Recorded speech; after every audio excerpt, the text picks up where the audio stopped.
These United States of America still shine brightly, due in part to the unwavering light shone through those who served, who gave their lives in the establishment of our great nation. A nation alive, a vibrant, enthusiastic people, united by our flag, our heritage, our love of country, and recognition and perpetuation of the memory of those who originally gave their all to create the liberties which we so richly enjoy today. The SAR, the National Society of the Sons of the American Revolution, exists to keep our heritage alive and function in today's society as a vibrant educator, facilitator, unifying factor, stressing the values of our founding fathers.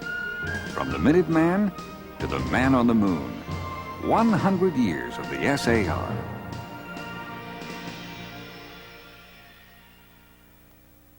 From 1889 to 1989, the National Society of the Sons of the American Revolution has held strongly to the principles of freedom as a sentinel for an individual's patriotism and pride in our American heritage. Today, the Sons of the American Revolution is over 25,000 members strong, working daily in our schools, in civic organizations, in the active preservation of our priceless past history. Founding Fathers, giving honor to them. That is how the Society of the Sons of American Revolution began. It was at the time of America's Centennial in 1876 that groups such as the Sons of Revolutionary Sires were formed to unify and rekindle national pride. A more broadly based group began to form, one with goals and objectives predicated on true patriot lineage. That's why in 1889, a national society was formed, the National Society of the Sons of the American Revolution at Frost's Tavern, New York City. Even though there were the precursors such as the Sires, this group was dedicated to bringing renewed national pride to the forefront, coming directly from the sons of those patriots who established our land. 11 of the 20 delegates who attended this meeting became the founding members. New Jersey compatriots led in the calling of this meeting, with compatriots also from California, from Massachusetts, from Maryland, Missouri, New Hampshire, Delaware, and Illinois.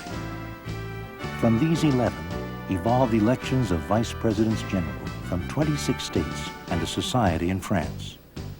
The initial per capita membership fee was 25 cents. The first SAR Congress was held in Louisville, Kentucky, May 30th, 1890. Major directions were decided at this meeting, including the decision to make it an exclusively men's organization and the requirement of lineal descent from a revolutionary patriot.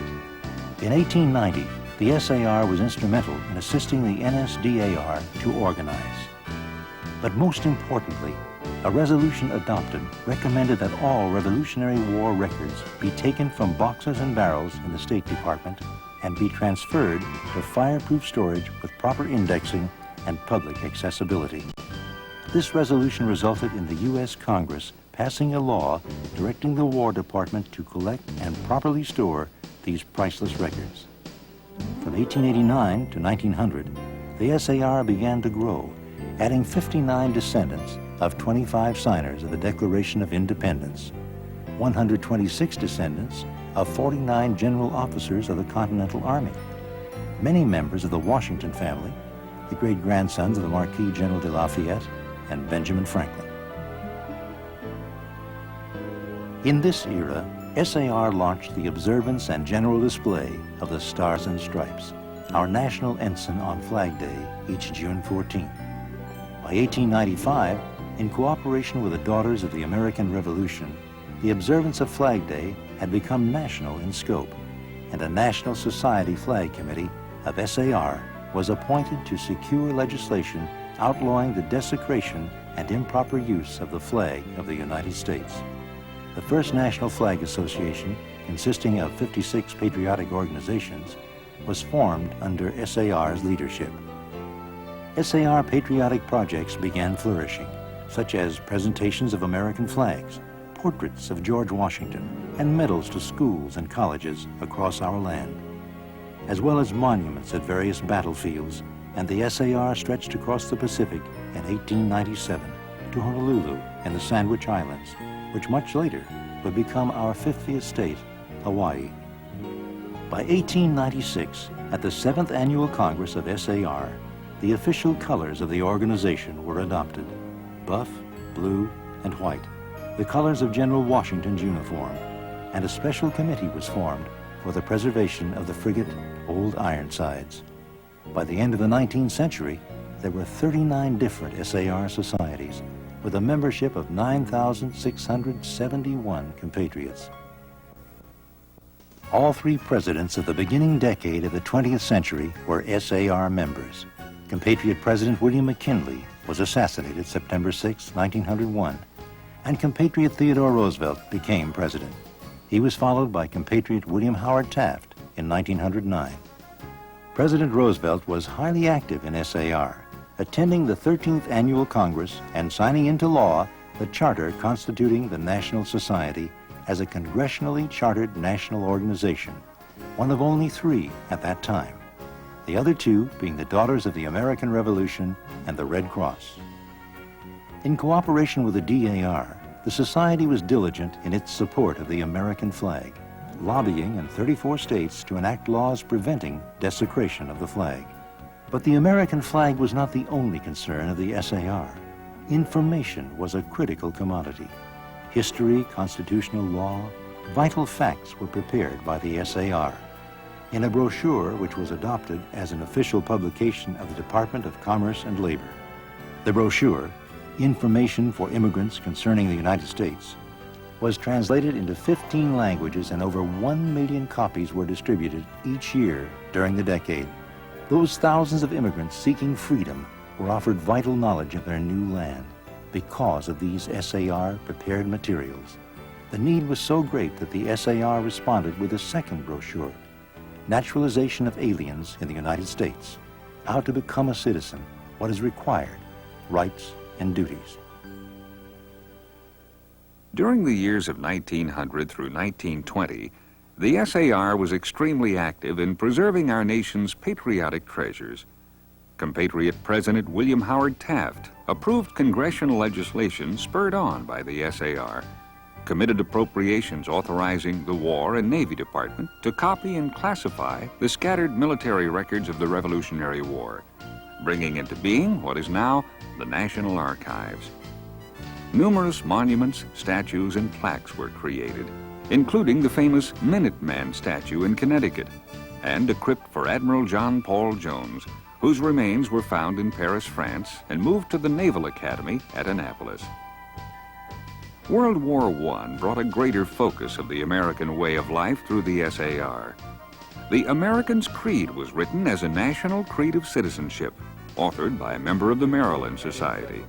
Established upon those principles of freedom, equality, justice, and humanity for which American patriots sacrificed their lives and fortunes. I therefore believe it is my duty to my country to love it, to support its Constitution, to obey its laws, to respect its flag, and to defend it against all enemies. But not just words. Action was the thrust of the wartime SAR.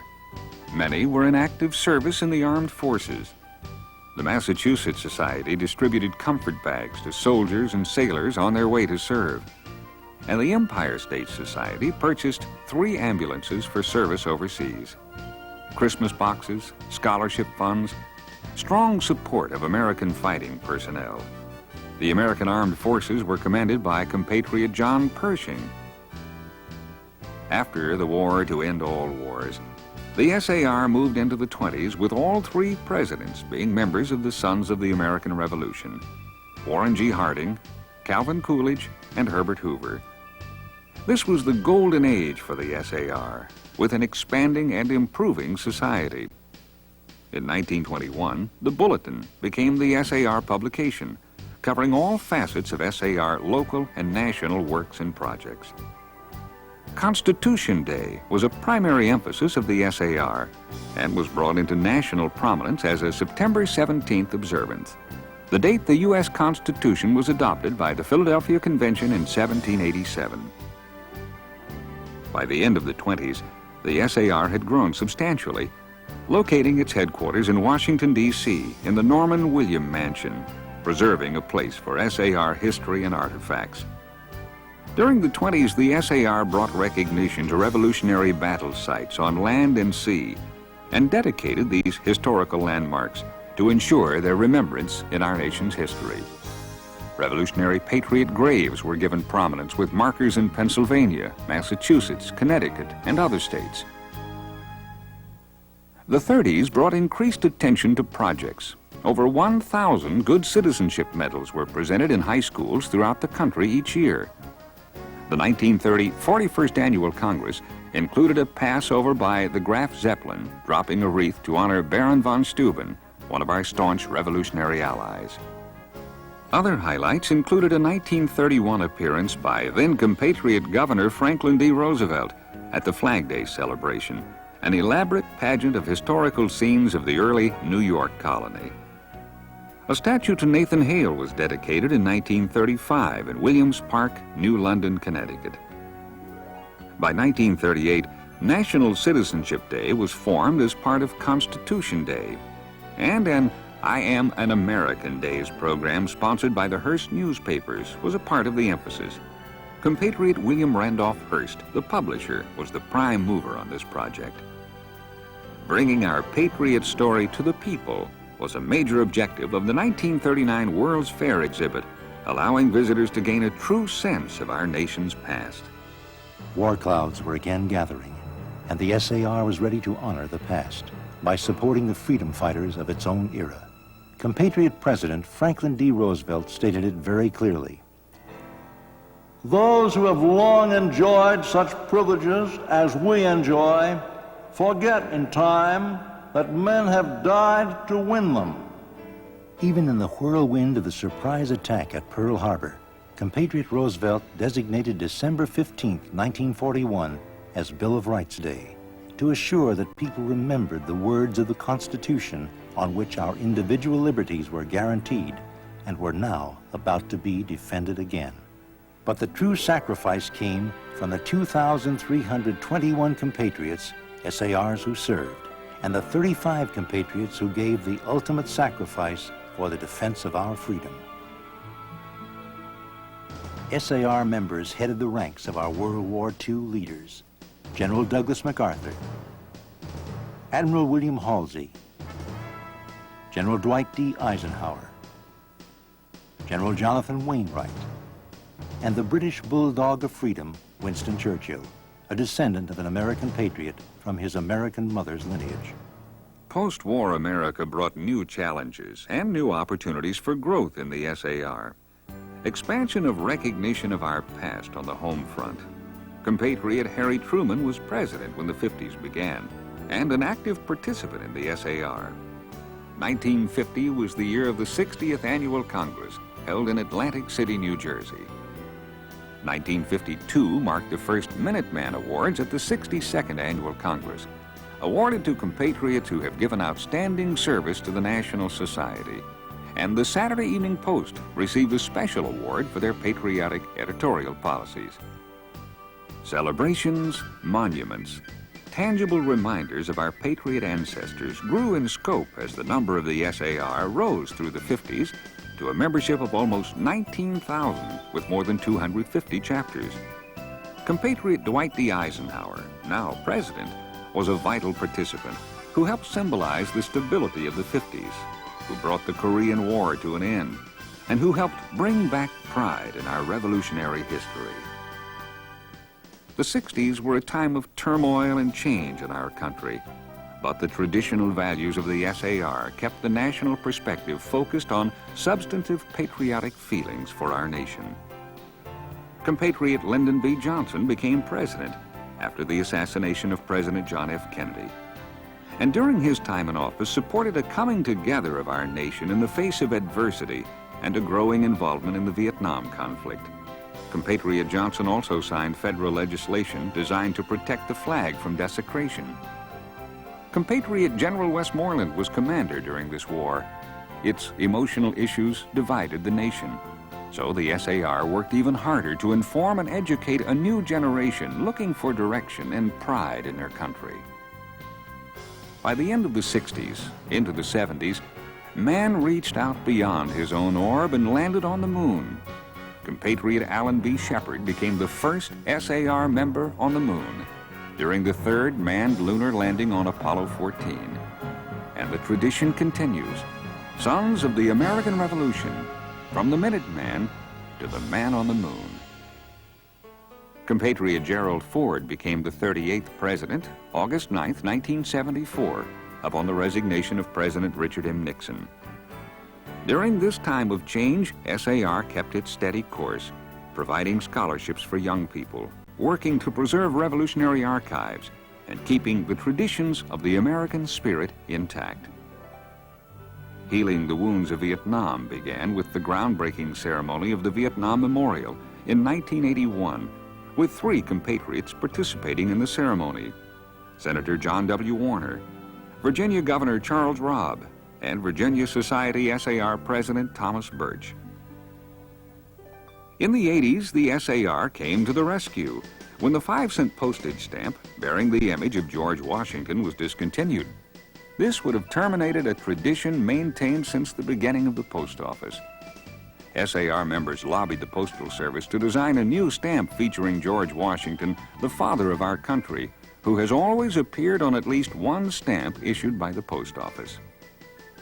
State societies and chapters adopted and sponsored Keep USA First billboards, which appeared around the nation. A program was started to salute Eagle Scouts, top scouts winning scholarships from the National Society. September 1983 marked the visit of 171 compatriots to Paris to participate in the 200th anniversary of the signing of the Treaty of Paris, which formally ended the War for Independence. 1,000 Americans, many in revolutionary attire, participated in these ceremonies. A new project was initiated. Compatriot Maurice A. Barboza, a member of the District of Columbia Society, established the Black Revolutionary Patriots Foundation and is working to erect a Black Patriots Monument in Washington to honor the more than 5,000 Black Americans who assisted in the American Revolution. Compatriot Senator Daniel Quayle of Indiana was elected the 44th Vice President of the United States. And the progress continues. The sons of the American Revolution, revering our nation's history with an eye on the needs of today and a focus on the coming new century. SAR today is a treasure store of our country's heritage. Our work through the years of preserving the records of our country's first years and leaders has allowed us to continue the spirit of these men of vision and purpose. 13 outstanding presidents, members of the society who have led our nation and also helped the purposes of SAR during its first 100 years. Rutherford B. Hayes, Benjamin Harrison, William McKinley, Theodore Roosevelt, William Howard Taft, Warren G. Harding, Calvin Coolidge, Herbert Clark Hoover, Franklin Delano Roosevelt, Harry S. Truman, Dwight D. Eisenhower, Lyndon Baines Johnson, and Gerald Ford, all linked to their patriot past, knowledgeable of the importance of our nation's history, remembering the past, working for a better and stronger America. Organizations like the SAR and others of similar type contribute to a patriotic and continuous heritage that's very vital. In our centennial year, 100-year-old Hamilton Fish has this to say. This is what I stand for. I hope every American stands for the same thing. For God, for country, for freedom and peace. And that's what I preach throughout the country. Because that's the big issue. You must stand for Americanism all the time. For 100 years now, the Sons of the American Revolution has maintained the legacy that established the United States as a nation built upon freedom. I support the SAR's work in keeping that legacy alive. Like the Minuteman of Concord and Lexington, the SAR today stands guard to protect our history and freedoms, supporting legislation to protect our flag, the very symbol and fighting standard of our proud nation, assisting ROTC groups nationwide, honoring these organizations with cadet awards and sponsoring oration and essay contests, sponsoring programs for the Boy Scouts of America, focusing on the accomplishments of the Eagle Scouts, including presentation of Bronze Eagle Awards and financial scholarships. The perpetuation of our country's history in our international headquarters and library, now in Louisville, Kentucky, and in traveling exhibits of artifacts which bring history to life in your region or town and allow everyone to experience the times and people who established this nation. 100 years of the Sons of the American Revolution, the camaraderie established through the last century, which binds men of purpose to their patriot ancestors. A common bond which strengthens America's spirit and is a guardian of the principles on which our country is founded, keeping history alive, saluting patriotism, sponsors of education, the National Society of the Sons of the American Revolution, for the sake of America.